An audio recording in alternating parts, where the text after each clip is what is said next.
Okay, so I did the exam. Scores are on Blackboard, and I'll email you your tests. I should have done it earlier. I forgot to do that. So I just want to quickly go over some of the results of the test, see how we did. So the first question was a whole bunch of functions.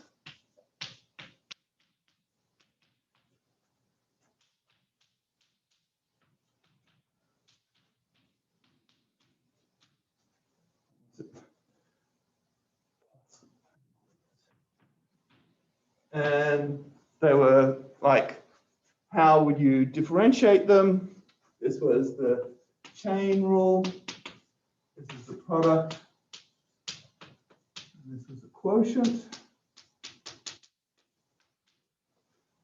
And so remember the chain. So remember you're going x to 1 plus e to the x to ln of u. So the derivatives are e to the x and 1 over u. You multiply it together, so you get e to the x over 1 plus e to the x.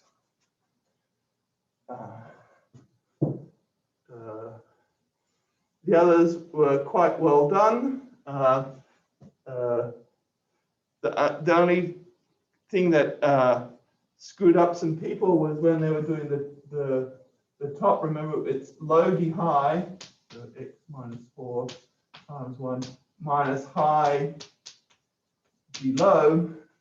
So some people got screwed up with the brackets. So remember to put your brackets in, because that's got, so the x's cancel. Minus 4 is minus 8 over the bottom square. So there was a few just little algebra mistakes there.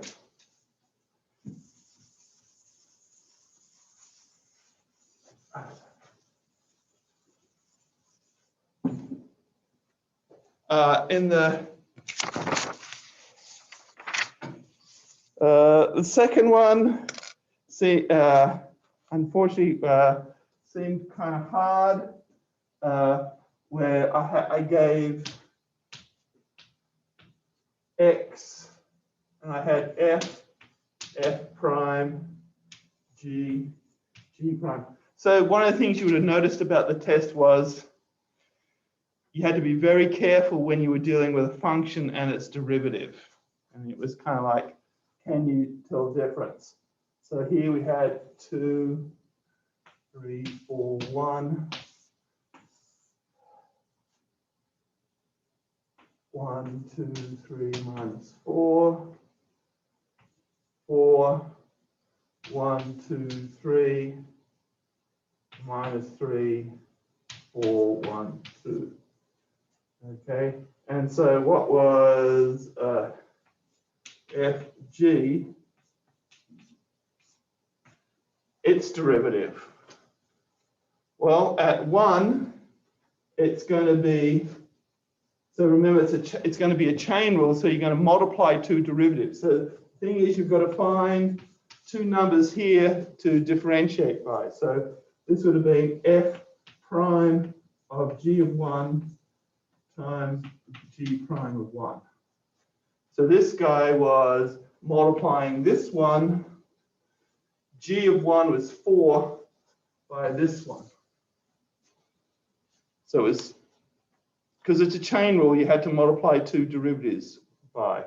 And the other one, which was g of f of x, right? You're going to have to differentiate g prime of f of 1 times f prime of 1. F prime of 1 is this guy. F of 1 is 2. G prime of 2 is this guy. And you had to multiply those two things together. Question 3 was pretty well done. That was the classifying the critical points. So what was it? That was x cubed, x to the 5th minus 10x cubed minus 8. So the main mistake here that was made, if anyone made a mistake, was in after you took the derivative, right, in factoring it, right, so you get 0, and this is plus or minus square root of 6. So that was, and so this turned out to be neither, right, because you had an x squared, so it's not going to change sign through here. But these ones, through these points, the derivative does just change sign, so you get a max at the negative square root of 6, and you get a min at the positive square root of 6.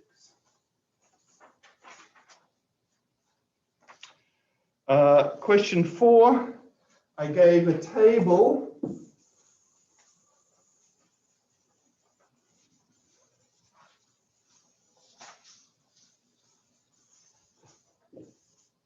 of x and the derivative. So in this one, when I was asking for when does f have a max or min, I'm looking for the places where the derivative is 0. Okay, so a few people found the max or min for the derivative, but you have to do it for when the function is. So for example, we've got at 1.1, 1.2, it goes from 0.3 to negative 2.0. So here is going to be a local max, right? Because beforehand, the slope is positive, and afterwards, the slope is negative. And so 1.15 would have been a good answer, but a better answer would be, it's going to be closer to 1.1 than it is to 1.2. So 1.11 would have been an even better answer, but I took either answer. That was no problem. And then that compares to, say, when you had 1.5 to 1.6, it went from negative 1.7 to 0.8. So here we're going to have a local min, because the slope goes down and then the slope goes up. And there's another one, a local max between 2 and 2.1. The question 5, actually, a lot of people saw the trick of this one. And in this one, I gave the graph of f, and I was asking, where does f prime have its max, local max or min? Right, well, where does f prime is the slope, so asking whether it's the max or min when the slope has a max or min is, where is it steepest? Or, where does, where do we have a little hill with the slopes? And that's going to be when the second derivative is 0, right? The second derivative being the derivative of the first derivative. So it's going to be at the points of inflection. So, for example, here and here, we're going to be where you had the local max or min. And this was going to be a max, right? Because it goes from concave up to concave down. So the first derivative looks like that, and the other here is a local min.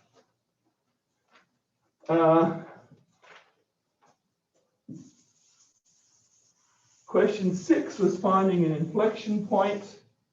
So this was okay done, except it was very easy to get a little caught up with the algebra here.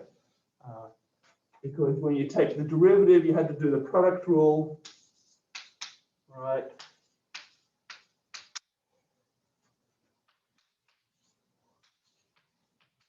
So here was the first derivative, and the second derivative was going to be something like 12.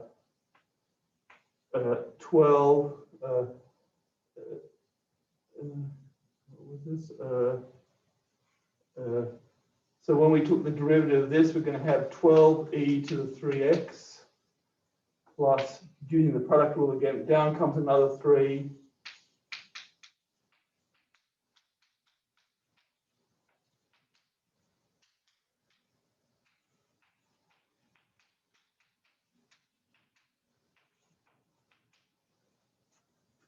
Right, and so you're going to get an inflection point at x equals minus 2/3.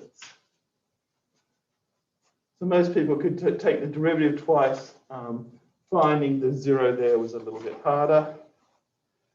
Question 7 was given a box.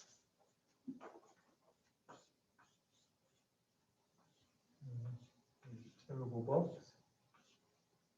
Okay, you're told that it's 600 square inches. So here's x, h.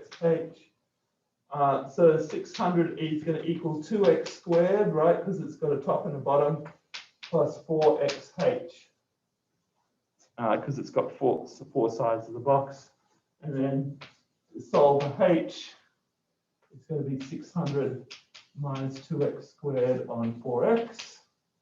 And then the volume is x squared times h is going to be 600 minus 2x squared divided by 4 times x, right? When you multiply that by x squared.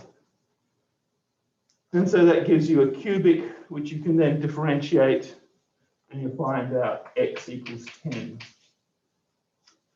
is where the maximum is going to occur. And so it's going to be a cube, a 10 by 10 by 10 cube is going to give you the maximum volume.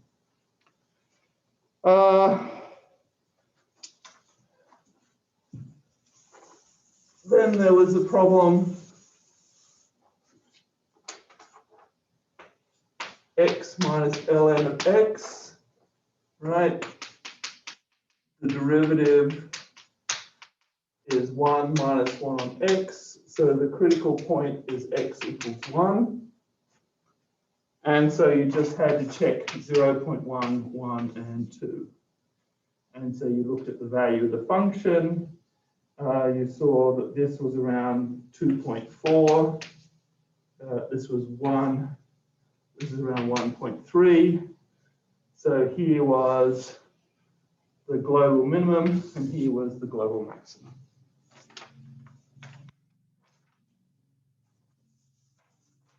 And then the final one was I gave you a graph of a derivative, which kind of looked like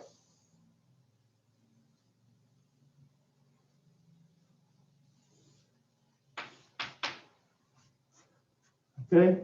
So where are the critical points? The critical points is where the derivative equals 0. And so this here is a local min, right? Because it goes from down to up. And this is a neither.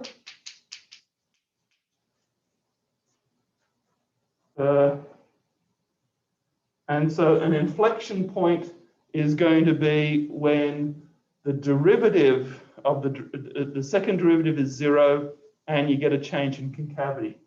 So the second derivative, where is this flat? It's flat here, here, and here, but it doesn't change concavity here, right? Because it's kind of flat. So here and here were the inflection points. And that was our test. As I said, I'll email you your tests to you, but the scores are already on Blackboard.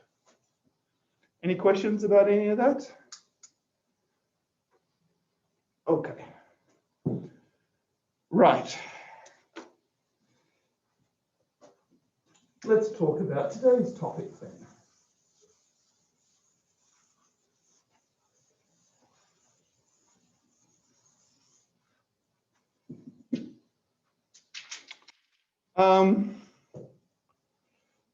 So an important thing for us is to be able to look at a graph and being able to find things on it.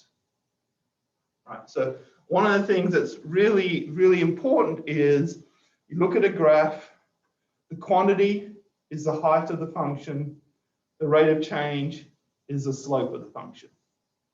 Okay, that should be,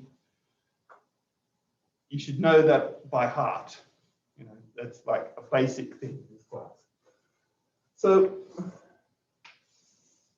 for example, if we look at a cost function, so the cost function might look something like this. Okay, and so we should be able to look at this function and find various things. So vertical distance is a cost. Horizontal distance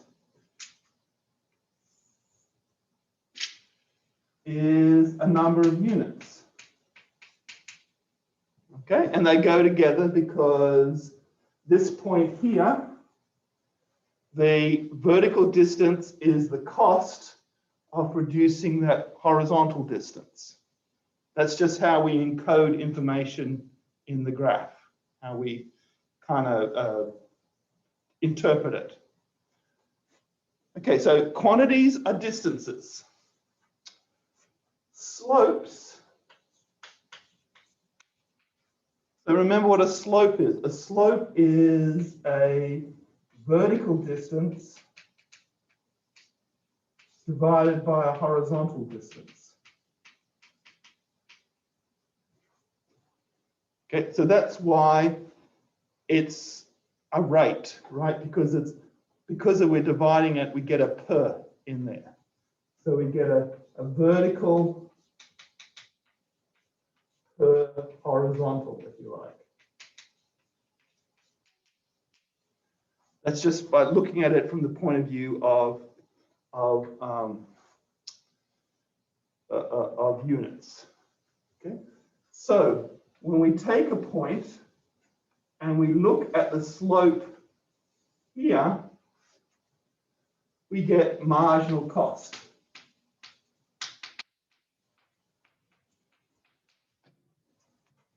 Okay, it's a slope, so it's a vertical versus horizontal.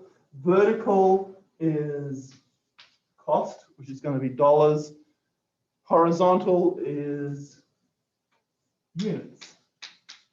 So a slope is dollars per unit. Okay, so, sorry, my marginal cost seems a bit flat there. But okay, so we can look at a graph and we can look at distances, we get various quantities, we look at slopes, we get various rates. So, for example, this one here, this vertical distance here is a cost. It's the cost when the units are 0. So this is fixed costs. Okay, so we can do some kind of graphical analysis. So we can look at here and say, well, where is marginal cost at a minimum? Actually, it's pretty close to where I put it, wasn't it? It's around here. So that's around where marginal cost is in the minimum, right? It's at an inflection point, right? And so where marginal cost is at a minimum, that's kind of like, if you were an economist, what would you say? You would say something like, that's when the benefits of economies of scale at its greatest, right? Or something like that. You can tell some story. Okay, now what we want to talk about today is average cost.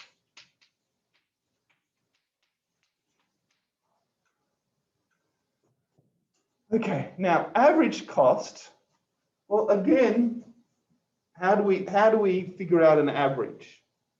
We add up a total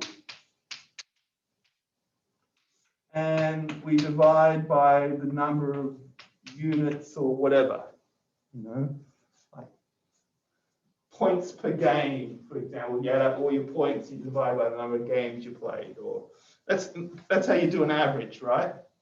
So average cost is the total cost. I guess I don't need that there. Divided by the number of units you produce. So that's how you get average cost. Let's find that thing. Let's find average cost on the graph. Okay, and it's not that hard. Okay, so let's say we're at this point here and we want to figure out, well, what is the average cost at this point here? Okay, so what do? We get the total cost. Well, we know what that is. That's this vertical distance here. And we divide by the number of units. And that's that horizontal distance there. So where's the slope? So since this is a rate, we should be able to interpret the average cost as a slope. Okay. Which slope is it? Which 2 points do we join? Sorry? The fixed cost part, the lowest marginal cost? Sorry? Like the lowest marginal cost, or like where the fixed cost is? No, well, no, I don't think we don't have to worry about marginal cost yet. So where is this divided by this? Where do we place that on the graph?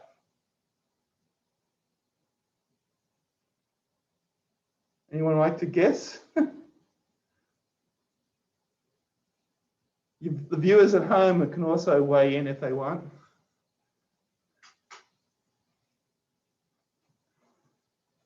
Do I have a different color?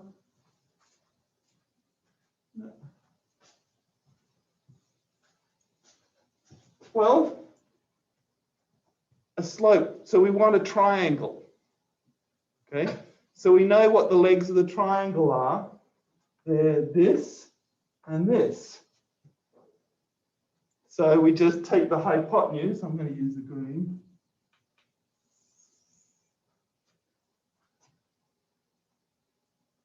And that's the slope, right? The slope, this slope is the average cost.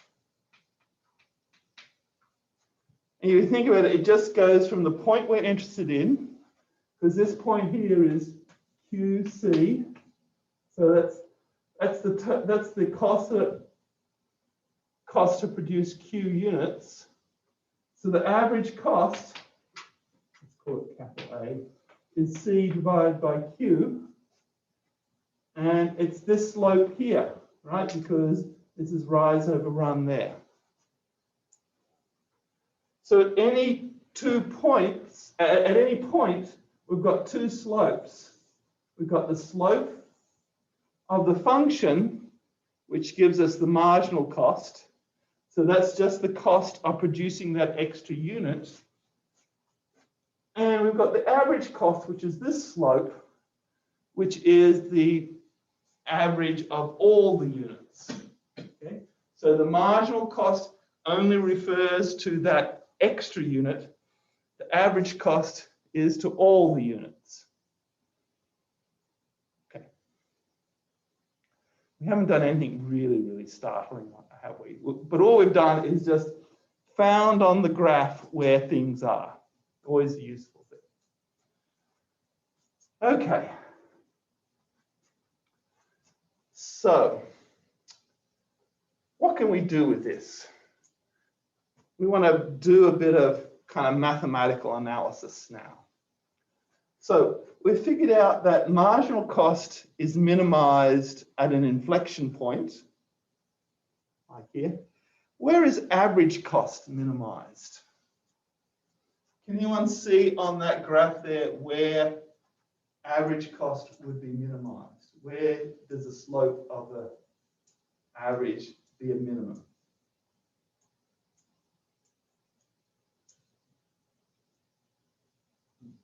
Anyone? Is it the same throughout? Sorry? The average cost, the slope is the same throughout, right? So the average, so for example, let's take this point here. Which is a higher average cost, this point or this point? Which one? This one, right? This has a higher average cost because the slope is steeper. Okay. Which has a higher average cost, this point or this point? This one, right? So as we're going along, the average cost we notice is going down. Okay. Where is the minimum?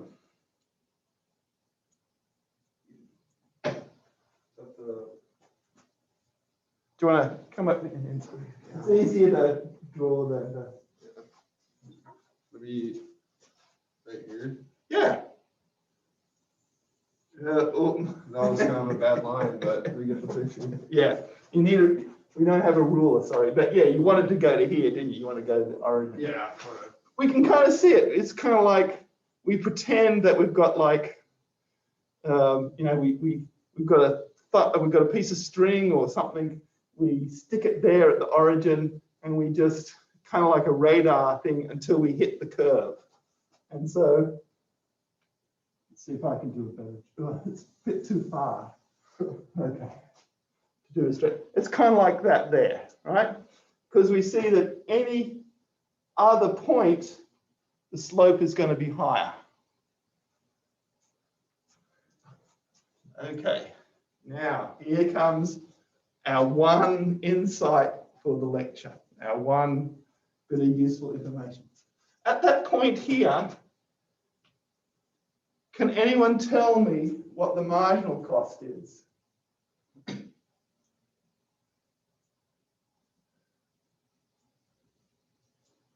that where it's equal? Yeah, I think you got Yeah, it. where it's zero. Sorry? Like where it intersects the second time where it's zero. The second, Like how they intersect twice, one for break even, the second one for maximum. no, nothing to do. We haven't got anything to do with revenue here. We're just looking at costs. We're doing nothing about revenue. Okay, so the point about whether minimizing average cost or minimizing marginal cost is not really that important because it's ignoring revenue. So whenever you talk about costs, whenever you're talking about a desirable position, you've got to put costs together with revenues. I mean, you might not mind sort of paying a bit more in costs if you get more revenue, right? So it's kind of a little bit, not irrelevant, but it's not the bottom line. Right? The bottom line is profit. Okay. So what is the marginal cost at this point? Right, it's the slope of the tangent line. So what does the tangent line look like in comparison to average cost? Is it equal? It's equal, right? Think about how Matt went about doing it. He kind of like imagined the line swinging until it just touched the curve. And that's exactly the same as a tangent. Okay. So we just made an interesting discovery, right?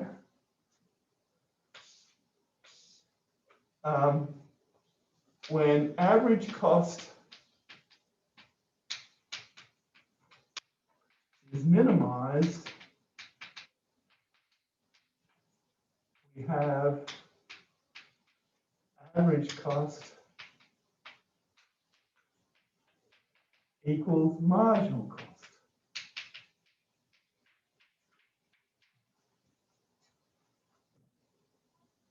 So this is kind of like,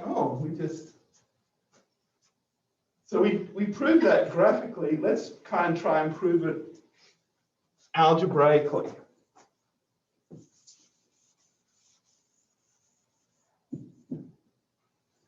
So average cost is C divided by Q. Okay, so algebraically, how do we minimize something? What's our process of finding global minimums? What have we just been doing the last week? We take the derivative. So when average cost is minimized, the derivative of the average is going to equal 0. So we're going to have 0 equals A prime equals. How do we differentiate this? Quotient rule. So it's what? Low d high. Derivative of cost, that's marginal cost, minus high d low. Okay. Divided by the bottom squared. Now the bottom squared does not have anything to do with where it's at a minimum, right? Because this is only going to be 0 when the top equals 0. So that means 0 equals Q times marginal cost minus cost, which means cost equals Q times marginal cost divided by Q. That means C divided by Q equals marginal cost. And what's C divided by Q? It's average cost.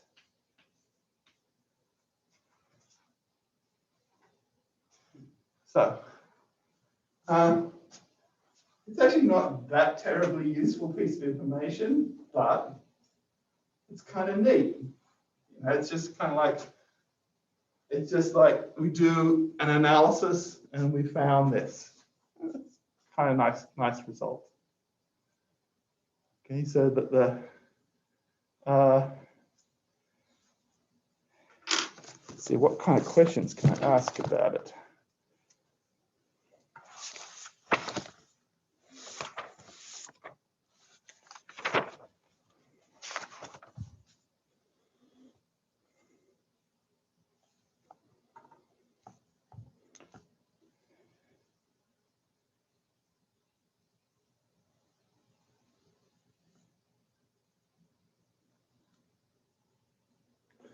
Okay, so we've figured out how to find the minimum of average cost graphically. So let's do it with a formula. Let me just get this out.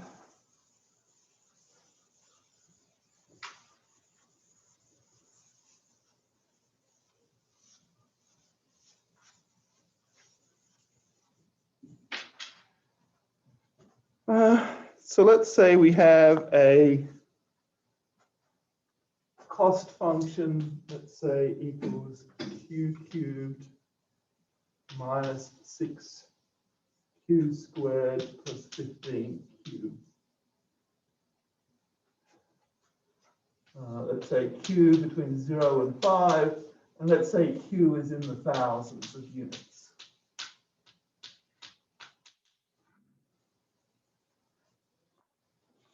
Okay, and the question is, actually, usually we use little a for average cost. Find A, marginal cost, and where A is minimized.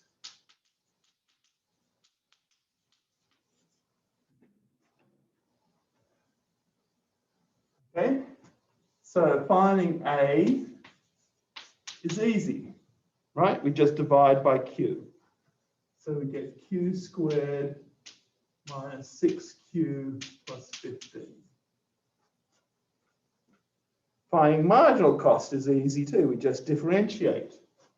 So marginal cost, again, is a function of Q, is 3Q squared minus 12Q plus 15. Okay. How do we minimize it? We set them equal to each other. So we get Q squared minus 6Q That's 15 equals 3q squared minus 12q plus 15. And now we do some algebra. Get rid of the 15s. Bring the 12q over here, we get 6q. Bring the q squared over there, we get 2q squared. Divide by 2. Okay, we divide by q. Why can we divide by q? On both sides. So It's on both sides, and well, the thing that would stop us dividing by q is if q was 0, because you're not allowed to divide by 0. Why don't we mind dividing by q? Why are we not dividing by 0? Because you. Yeah, well, you're producing something, so it's okay. So 3. There you go.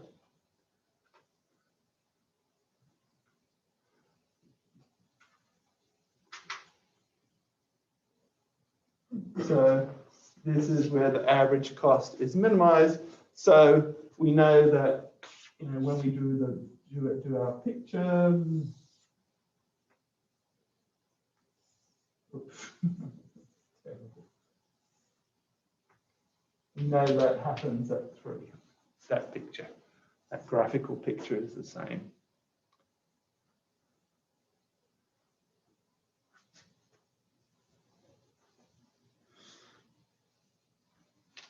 Okay, let's see if I have any slides of interest for us.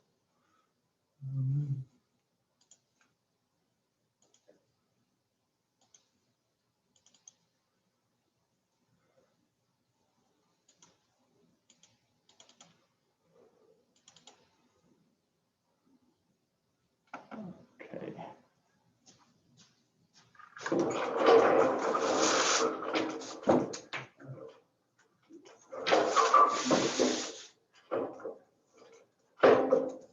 He should be forming something he's been able to do a long time now.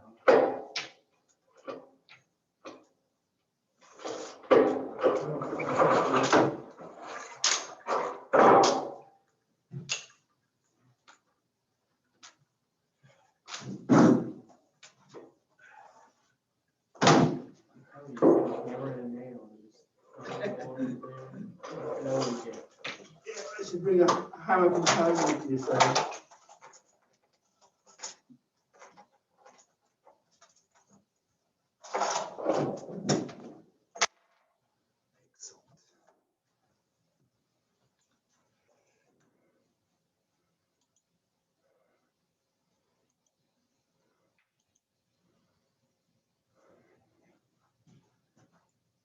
Okay. So this is in a more professional setting. This is exactly what I was trying to talk about before. And so again, we can see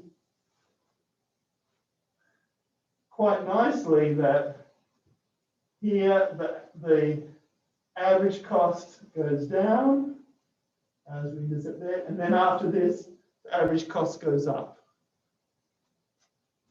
Okay. And so we can see quite definitely that average cost is minimized when the line from the origin coincides with the tangent line.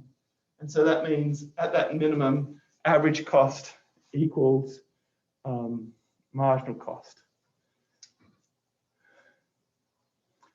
Okay, so here is an example of a graphical question I could ask you. Okay, so again, I recommend bringing a ruler to exams. It will make your life a lot much easier, being able to draw tangent lines and measuring anything to do with a graph. You want a ruler. Okay. So Q equals 25 is here, right? So the average cost you would represent by a line to the origin. A marginal cost you would put by a tangent line. And I can see that at 25, the marginal cost is less than the average cost. At what value Q is average cost minimized? Here, definitely you want a ruler, right? So you want to be able to get like a straight line.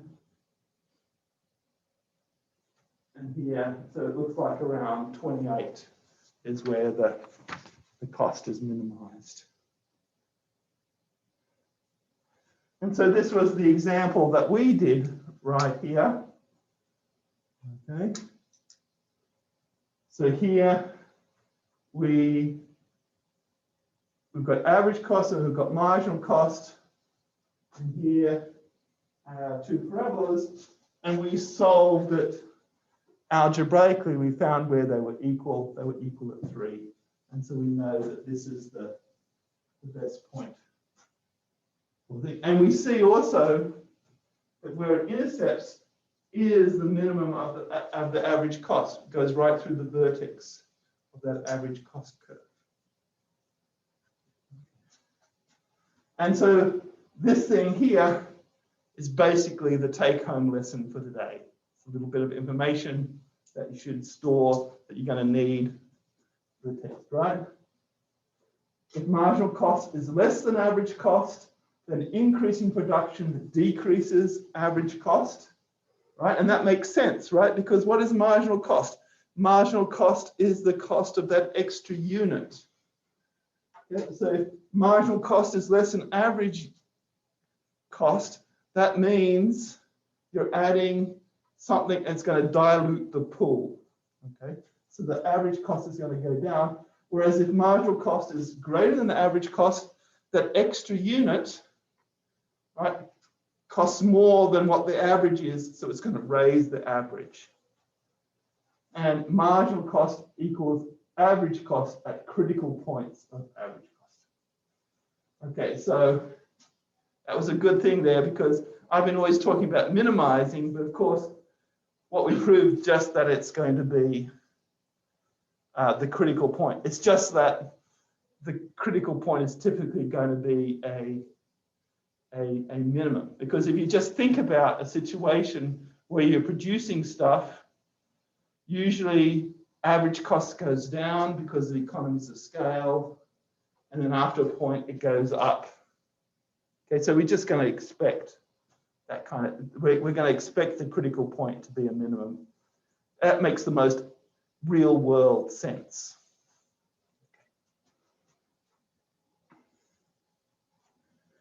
Okay, so here is Elijah. I can ask you a question now. Okay. Quarantined twice, that's amazing. You can go for the record. Okay, the average cost to produce 2,000 items is $5. The marginal cost to produce the 2,001st item is $4.35. We expect the average cost to produce 2001 items to be, what do you think? A, B, C, or D?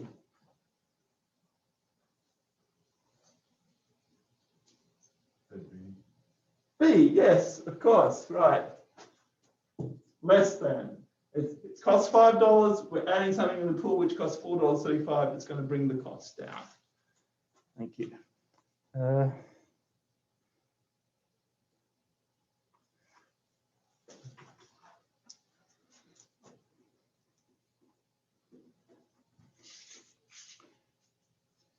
Phoebe here.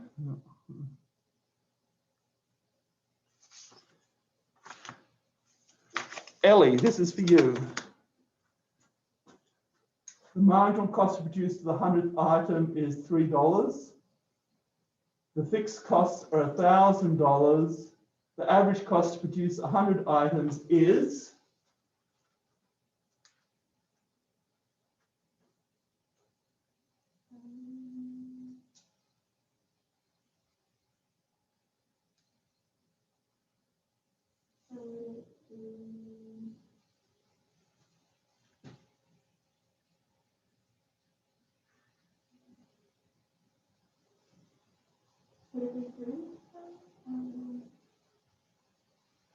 It's a little bit of a trick question. Can anyone see why it's a trick question? I've told you how much it costs to produce the 100th item. I've told you how much it costs to produce 0 items. How can we figure out what the total cost is?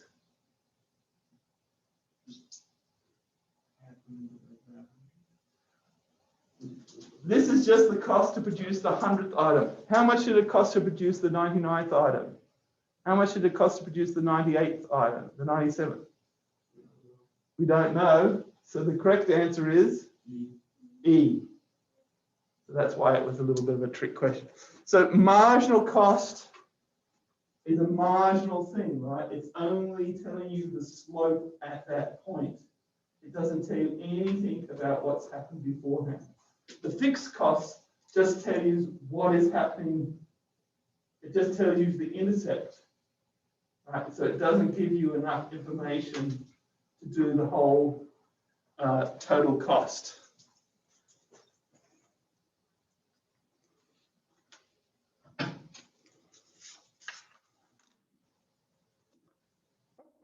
That's that. If I told you that the average cost is $3 and the fixed, if I told you the average cost, then you would know what the total cost would be, right? Because then you would just multiply 3 by 100 to get $300 to be the cost. But yeah, marginal cost doesn't give you enough. Okay, I think we can, that's good for today. What's today? Today's Thursday, isn't it? Have a happy weekend, folks. So what we're going to do is next week is the last week before break. Okay, so we're right on course to, we want to finish this chapter, and yeah, we've got it easy. We're doing good for time. Okay, and I will send you your tests.